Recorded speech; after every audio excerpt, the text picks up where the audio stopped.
Meron na tayong mga kasamahan na bahagi ng uupo, no, bilang bahagi ng Administrasyong Duterte, bilang bahagi ng kabinete, at nakakakita kami ng pagkakataon, no, para magsulong ng makabuluhang reforma maging sa loob ng administrasyon.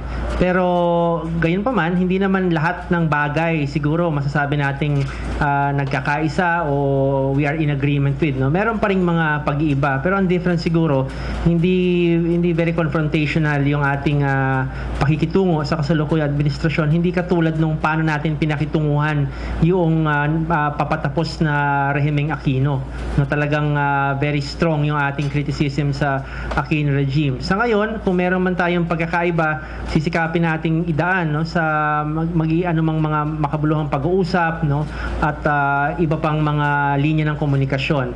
But definitely may mga rallies pa rin, definitely tuloy-tuloy pa rin yung mga ginagawa nating pagprotesta doon sa mga iba't ibang issue at problema ng ating mamamayan.